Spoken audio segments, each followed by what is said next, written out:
Hello and welcome to our thought for the day. I've had a couple of confusing experiences over the past couple of weeks. The first had to do with Charlie Kirk. You know, the American campaigner who was shot during one of his campaigns. I'd never heard of him before, but it seems everybody else has. My children knew him, and my brother and my nephews. And so I was intrigued and watched a few of his clips. And to be honest, I didn't really like what he said and how he said it. But then I spoke to my brother, who thought he was really good. So he sent me a few things, and some of them I did find really good. I don't know about you. What do you make of him? Is he a good guy or a bad guy? Here's my next confusing experience. When I was in my late teens, I first heard a preacher in a church conference. And later I read some of his books and listened to more tapes. And his name was Klaus Vollmer. And what he said at the time really helped me to transport my childhood faith into adulthood.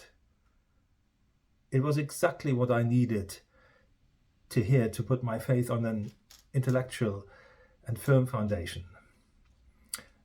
So the other day I Googled him to see whether some of those old sermons might be perhaps available online for me to listen again. And I was horrified to find that the first thing came up with his name was something about a historic abuse scandal he was apparently involved in, and that had only come to light after he had died a couple of years ago. He was essentially disgraced, and pretty much all of his sermons and books were no longer available. And yet, what I had learned from him as a young person was so important and helpful for me, and still resonates today. How do you bring these two things together? I don't know whether that's ever happened to you. Somebody you look up to and perhaps even try to copy, and then you find out something that they have done or said, and you're horrified. Or the opposite, somebody you never liked, where you say, I know exactly what you stand for, and then you are really impressed by something they do or say, and ask yourself, how do I get that together? And people often react in either of two ways. They either try and defend the person they like, saying that all the bad things are untrue, because this is a good person, so anything bad about them must be a lie.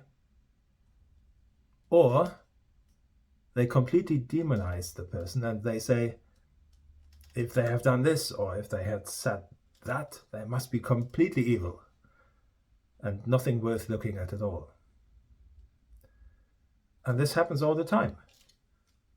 Not just with people, but also with organizations, say political parties, or even countries.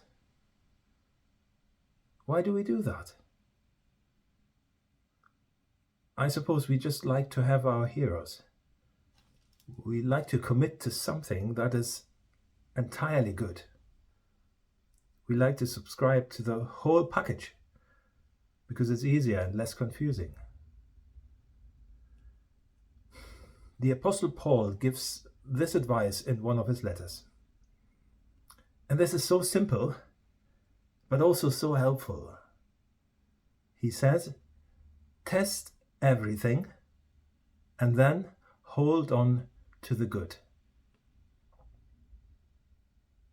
There's only one person who ever lived who is entirely right and good, and that's Jesus. Everybody else is a tangle of good and bad. Everybody else is a sinner who needs forgiveness, who gets some things right and others wrong. And that includes me and you and the vicar and the politician and your father-in-law and Charlie Kirk and Klaus Vollmer and everybody else. If you need somebody to lean on who is entirely good and trustworthy with complete integrity of life and word, then the only one to turn to is Jesus. Everybody else will sooner or later disappoint you. The Bible is completely realistic about this. Just look at biblical heroes like David, Abraham, Peter, Paul. There's nobody without flaws in their character. They all make mistakes, sometimes horrendous ones. And they're still used by God and loved. Test everything. Hold on to the good. Things are not black and white. Take the trouble to listen and try and understand where somebody is coming from. Why do you believe that? What makes you passionate about this? This is the complete opposite of the condemning and demonizing on the one hand, and the uncritical and blind partisan politics on the other hand, that we can see so often in our society.